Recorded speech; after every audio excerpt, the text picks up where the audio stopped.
En Argentina, 1978 es recordado como un año perteneciente a la época de plomo. Desde hacía 2 años el país era azotado por una feroz dictadura militar. El saldo ya es por todos conocidos. Se duplicaron la deuda externa, desmantelaron la industria nacional, nos llevaron un conflicto bélico con más de 700 soldados muertos y alrededor de 30.000 argentinos fueron asesinados o desaparecidos. En medio de este dislate, el país había organizado un mundial de fútbol, donde el seleccionado conducido por César Luis Menotti se consagró campeón el 25 de junio de 1978. Ahora, 4 meses después, la Argentina se preparaba para que en el mismo estadio mundialista se disputara la 23ª Olimpiada de Ajedrez. A 39 años de la última, jugada también en este país en 1939. Así que entre el 25 de octubre y el 12 de noviembre se llevó a cabo la gran competencia del ajedrez. Fue un torneo con 66 equipos de 65 naciones, porque la Argentina con dos conjuntos, el equipo A y el equipo B. Cada equipo tenía 4 jugadores titulares y 2 suplentes, mientras que en la prueba femenina cada nación contaba con 3 titulares y 1 suplente. El director del torneo fue el gran maestro Héctor Rossetto y el jefe del comité organizador, Rodolfo Sanlungo, que tras ser detenido y secuestrado fue reemplazado después por Alejandro Nogués. Los soviéticos partían como los grandes favoritos, habían ganado 12 de las últimas 13 ediciones, solo no triunfaron en Haifa en el 76 porque no se presentaron a jugar.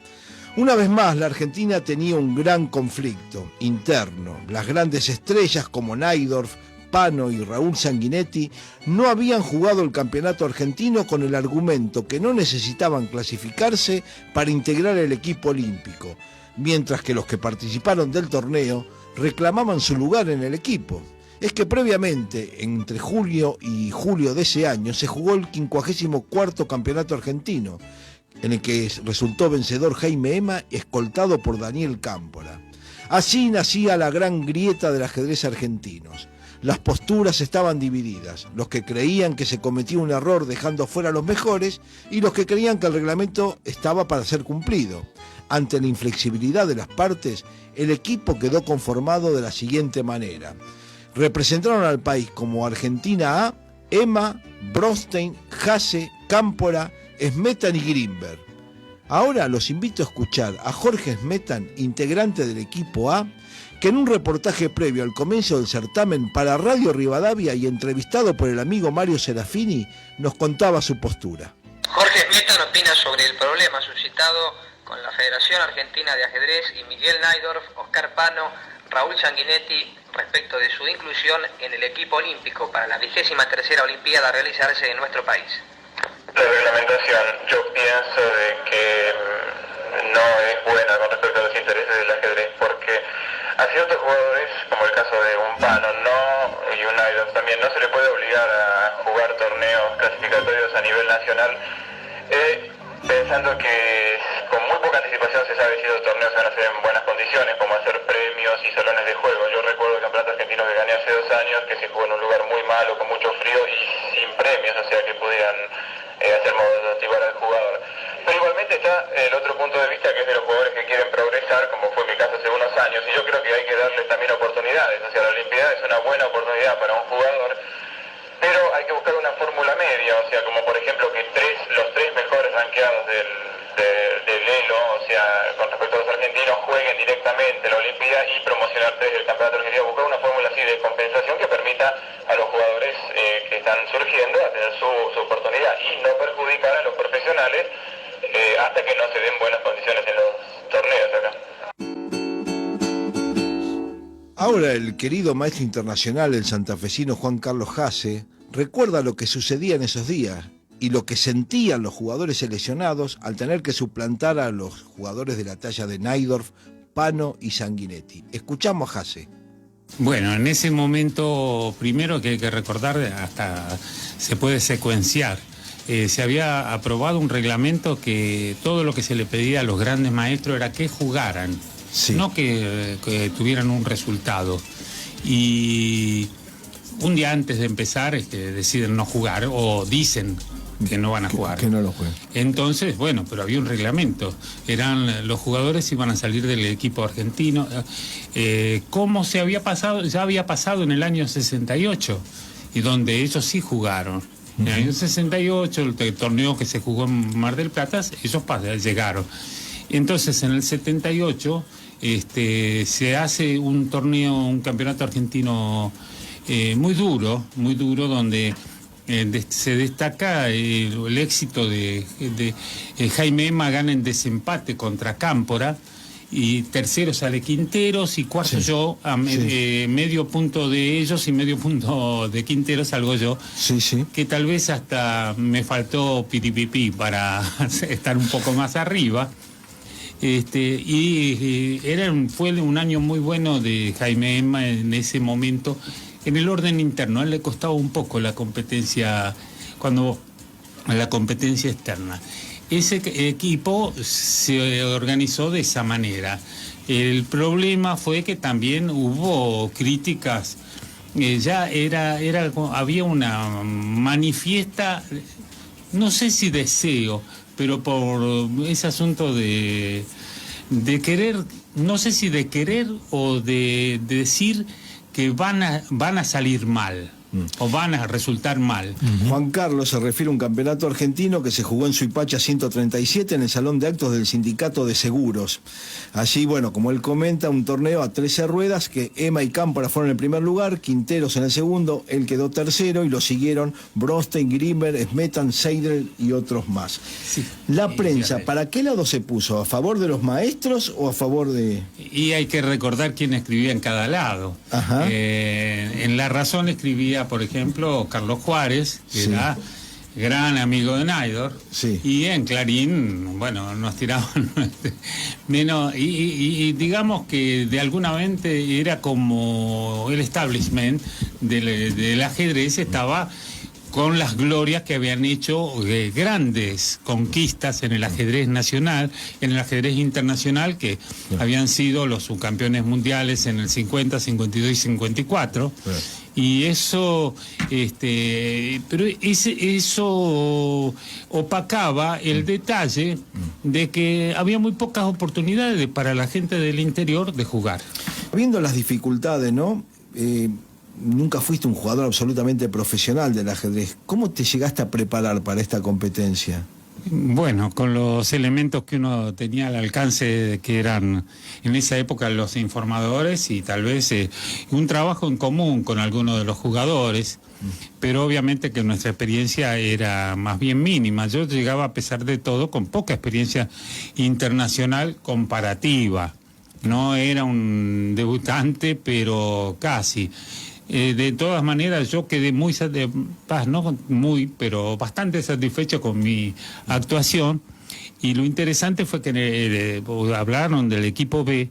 El equipo B fue porque era para hacer un número par de equipos, y se integró con bastante criterio, y pudo haber habido una omisión de algún jugador, pero se trató de elegir los campeones juveniles, eran Giardelli y Seiler, que curiosamente habían sido alumnos míos.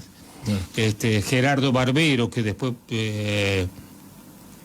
después llegó a gran maestro y a un nivel muy alto, hasta con una amistad con Bobby Fischer. Claro. Fernando Braga, Raúl Monier y Miguel Bernat. Y Miguel Bernat. Ellos son los que integraban el equipo B. Mientras que el equipo A, que jugaba él, estaba Jaime Emma, Luis Brostein, Juan Carlos Ace, Daniel Cámpora, Jorge Smetan y Ricardo Grimber. Ustedes finalizaron en el puesto 17, tuvieron una buena actuación, aunque Argentina en aquella época estaba siempre en los puestos de arriba, ¿no? Sí, además, el sistema suizo era medio perverso en cuanto a que uno podía ganar en la última ronda en esa época 4-0 y sumaba 4 puntos. Hoy en día se le da partida por match ganados. Debo mencionar de que estaban de analistas del equipo Jorge Rubinetti y el gran maestro Eris Eliscases. Bueno. Yo en particular me acuerdo, porque yo trabajaba, hablando del profesionalismo, en una fábrica de jabón, y en la fábrica hay un problema. Cuando vos entras, a la salida ya tenés un apodo. ¿Para qué? En la segunda ronda me tocó jugar contra Sosonko, Sosonko, un ruso que había pasado a Holanda, y me ganó muy bien. Fue la única partida que perdí, pero me la ganó muy bien. Y me dice, qué suerte que era Sosonko, llega a ser Piolonco, no durás ni la mitad. Y como se dijo, para que hubiera un número par de competidores, Argentina tenía un equipo B con Yardelli, Seidler, Barbero, Braga, Bernat y Monier. El armado de un segundo equipo aumentó las posibilidades que nuestros jugadores se enfrentaran con las mejores figuras. Así, el marplatense Fernando Braga fue uno de los que sacó provecho. Braga le arrancó un empate al ruso Baganián. Y así se lo contaba al colega Mario Serafini en un programa y en un espacio de Oral Deportiva de Radio Rivadavia. Me decís tus nombres y tu apellido. Fernando Alberto Braga. Tu edad, 20 años. Sos de Mar del Plata. En el día de ayer protagonizó un hecho que nosotros recalcamos a lo largo de la mañana de hoy. Claro, sería mucho más fácil de explicarlo si fuera integrante de un equipo de fútbol de una división menor y le ganara al puntero de un campeonato y él hubiera sido el responsable del gol. ¿Qué significa ajedrecista en general ganarle o hacer tablas con un soviético? Bueno, los soviéticos bien sabemos que tienen el mejor ajedrez del mundo, ¿no es cierto? Gente que está 8 horas por día, 10 horas por día estudiando encima de un tablero y nosotros no tenemos esas posibilidades. Además, la experiencia que tienen en torneos internacionales, un montón de cosas hacen que sean los mejores jugadores del mundo. Así que se imagina que haberle hecho tablas es un triunfo para mí. ¿Para Fernando Braga en particular? Para todo el equipo porque es mucho compañerismo ahí en todos nosotros. Entonces el punto que haga cualquiera de nosotros vale para todos. Destacamos la actuación en general del equipo. ¿Es válida esa apreciación? Sí. Porque no solamente hay que hablar de la partida, del resultado mío, sino que también hay que hablar de la partida de Yardelli que tiene tablas con Spassky y de la partida misma de Seidler que juega en con Gulko. Así que es muy meritorio lo que ellos hicieron también. Esto ratifica plenamente la gran reserva que nuestro ajedrez tiene y que precisa de esa posibilidad de competir internacionalmente, precisa oportunidades como esta. ¿Estamos de acuerdo en eso? Sí, seguro. Hay mucha gente joven que inclusive no pudo participar en ese torneo que también tiene muchas posibilidades de hacer buenas campañas. Y sigamos este viaje por el tiempo, volvamos al torneo. La FIDE, creada en 1924, llegaba representada por su tercer presidente, el holandés Max Egwe, que de esta manera anunciaba la apertura de los Juegos.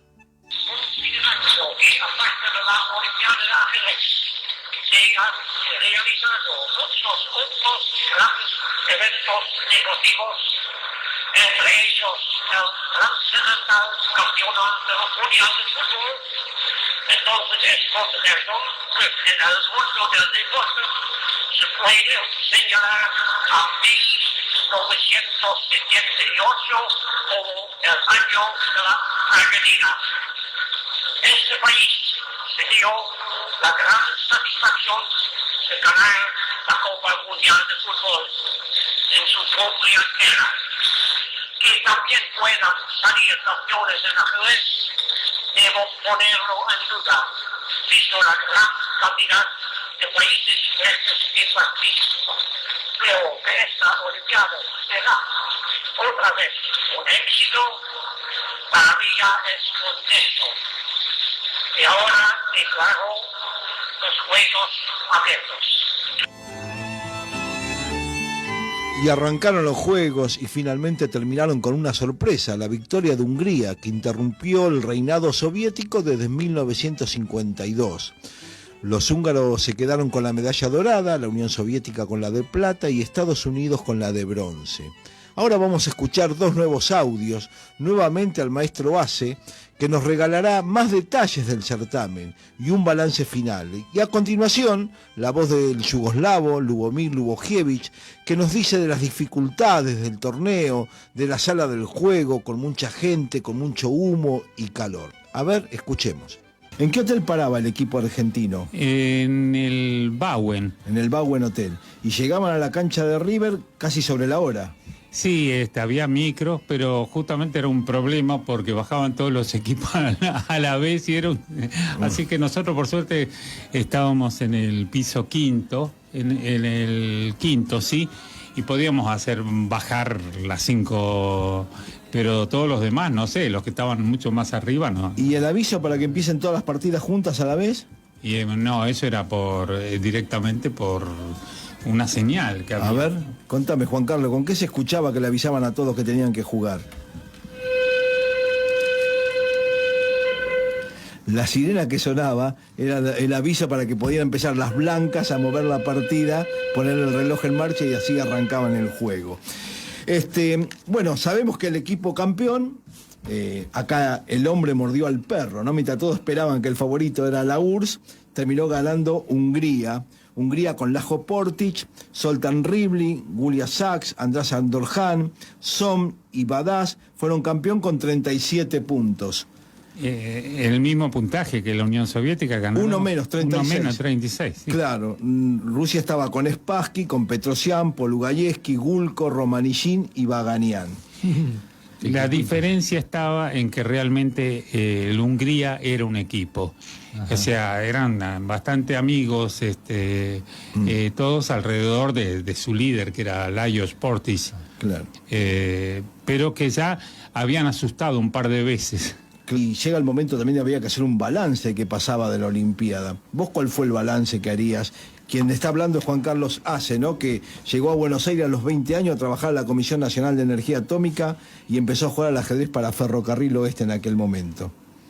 Bueno, el balance, yo creo que una de las cosas que hay que rescatar, que empezaron a jugarse tal vez mejores campeonatos argentinos. Sí. Y tal vez, porque después veo que cada cual revivió, o sea, las posiciones extremas, por supuesto, no son conducentes, sí. Hay que buscar algún tipo de síntesis, y creo que ahora se está viendo ese tipo de resultado. Hoy ya no se cuestiona la vigencia, el valor y la forma en que deben jugarse los campeonatos argentinos. ¿Vos quedaste conforme con la actuación del equipo? ¿Dieron lo que tenían que dar? Como vos dijiste, jugamos hasta la última partida, ustedes no empataban, perdían o ganaban. Bueno, conforme, por supuesto, tenemos cada cual su balance personal. En el caso mío me sirvió para hacer mi primera norma de maestro internacional, que después no la necesité porque, por suerte, en el 82 hice título directo. Y creo, una de las cosas que destaco es que, por ejemplo, en la primera ronda que me tocó jugar a mí, que fue contra China, que en ese momento debutaba, sí. Le ganamos 3,5-1/2 y ahora son los campeones. Dos veces ganaron las Olimpiadas. Primero yo tengo que empezar por así. Antes la Olimpiada se ha jugado con otro sistema americano, ahora se juega con el sistema suizo. Este tipo de sistema favorece a los individuos más jóvenes que tienen más energía, porque la Olimpiada de esta forma es mucho más difícil para jugarlo. Otra cosa más muy importante, que las condiciones de juego de la sala donde se jugaban las partidas no estaban muy buenas, yo creo. Y que la gente más joven con mejor salud podía aguantar mucho más. Por ejemplo, el equipo yugoslavo, que la edad promedia era 42 años, no podía aguantar. Toda la gente se quejaba de que no podía respirar bien, que había mucha gente, mucho humo, mucho calor y todo. Entonces, como un resumen final, yo diría que el equipo de Hungría, como que ha tenido promedio de años, posiblemente uno de los más jóvenes de la Olimpiada, han merecido ganar la Olimpiada por haber jugado bien y por haber mostrado a los otros países la profesionalidad del juego más que todos los demás. Y es entendible lo que decía Lubojevich, el calor, se jugó en noviembre, la gente, los pasillos del estadio de River, 400 jugadores, estaban apretados, más el público que iba, y el humo y el olor, porque el equipo indonesio fumaba un tabaco especial que tenía un olor tremendo, y hasta llegaron a ofrecerle, no, te cambiamos los cigarrillos, mirá, te damos estos cigarrillos, fumen estos, pero no los que trajeron ustedes. Claro. Esto pasó hace 43 años, en 1978, la Olimpiada de Ajedrez en Buenos Aires, Argentina, la última vez que esta prueba se disputó en América, un hecho acaso triste para un continente con tanta historia y cultura ajedrecística, marginada por decisiones políticas y comerciales, de las que nos vamos a ocupar en otro momento, pero hoy era para disfrutar este tributo que hicimos en Frente al Tablero a Buenos Aires 1978.